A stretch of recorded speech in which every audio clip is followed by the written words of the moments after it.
Bonjour. Le 17 octobre 2010, ma compagne m'offrait le plus beau cadeau qu'un homme puisse recevoir. Un fils. Un bébé superbe et en bonne santé, qui allait révolutionner ma vie et la combler de bonheur.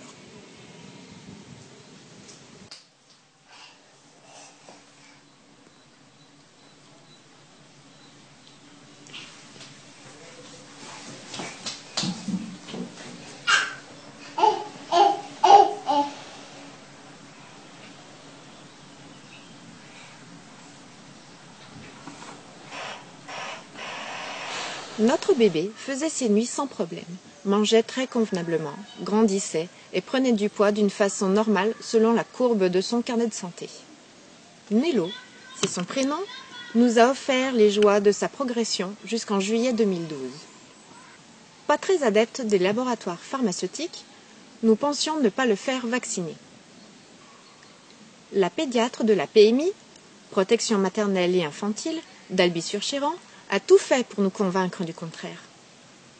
Vous prenez de grands risques face aux maladies qui le menacent et vous risquez de le désociabiliser si vous ne les vaccinez pas, sachant que les écoles et crèches obligent les vaccins. N'ayant jamais rencontré de cas d'enfants malades à cause d'un vaccin, c'est à contre-cœur que nous avons accepté après une longue réflexion. Le 3 juillet 2012, notre fils reçut sa deuxième injection de vaccin Priorix, rougeole, oreillon rubéole. Les autres vaccins en apparence ont été bien tolérés, mais après celui-ci, il a fait une forte fièvre. Suite à cela, nos projets, nos ambitions et le bonheur de notre famille se sont écroulés. Nello, courant juillet, refusait de marcher debout.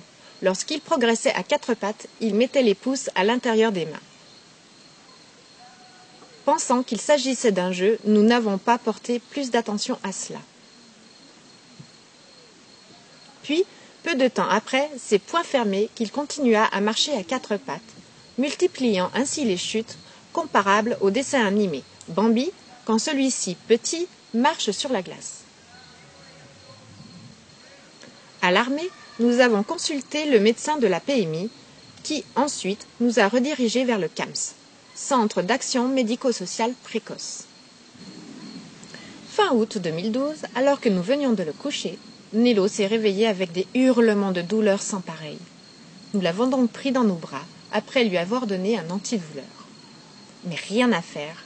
Il nous était impossible de détendre son corps en boule, afin de l'assouplir et de le masser. Sur ce, nous l'avons emmené aux urgences.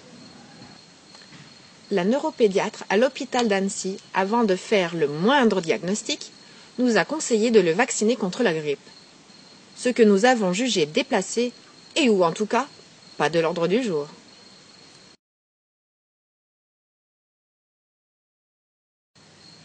S'en est suivi une batterie d'examens, IRM, EEG, EMG, analyse d'urine, scanner, radiologie, ponction lombaire, multitude de prises de sang, des biopsies hépatiques, musculaires et de la peau.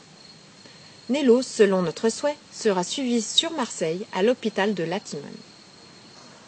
À ce jour, traumatologie, maladies infectieuses et génétiques ont été écartées, selon notre logique, mais aussi d'après quelques médecins, homéopathes, docteurs, professeurs en biologie, scientifiques, etc.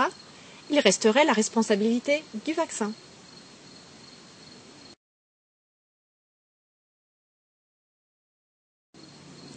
Nous avons évoqué à plusieurs reprises les vaccins avec l'ensemble des professeurs, médecins généralistes, internes et neuropédiatres qui suivent notre enfant.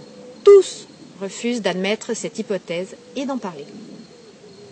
Il ne faut pas être psychologue pour voir un changement de comportement chez ces professionnels de la santé quand on aborde le sujet du vaccin. Ils deviennent nerveux et courtent la conversation en répondant des phrases préfabriquées comme « les vaccins c'est très bien ». Au final, aucun ne répondra de façon concrète à nos interrogations, à nos doutes et nos peurs. Discuter vaccination avec un médecin, c'est comme parler végétarisme avec un boucher, disait Georges Bernard Shaw. Tout ce que nous savons aujourd'hui, c'est ce qu'a pu révéler l'IRM du mois de septembre 2012. À l'étage subsensoriel, le volume ventriculaire apparaît augmenté avec trop belle visibilité des espaces sous-archoïdiens sans mise en boule des cornes temporales, orientant plus vers une atrophie de la substance blanche que vers une hydrocéphalie. Sachant que notre enfant, pardonnez-moi du terme, nous a été livré avec toutes les options, qu'est-ce qui a pu lui enlever la partie du cerveau dirigeant tout ce qui était moteur chez notre fils? Depuis 1 an, Nello ne marche plus, ne parle plus, ne fait plus de 4 pattes, ne joue plus, ne porte plus sa tête, ni son dos. De plus, il a des difficultés pour manger et ne sait plus boire. Il porte donc une sonde gastrostomique depuis janvier 2013. Tube qui sort de l'estomac par un trou au niveau du ventre afin de l'hydrater et le nourrir convenablement.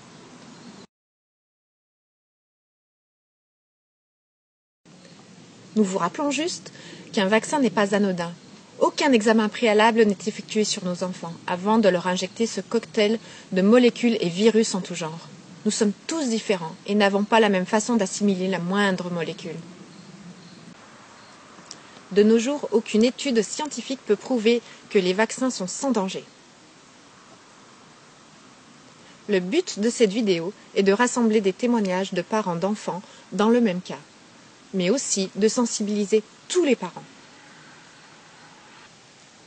Nous vous remercions d'avoir pris le temps de regarder et de partager ainsi nos faiblesses que nous ne pouvons consolider en 6 jours. Pour nous contacter, nello.eag@live.fr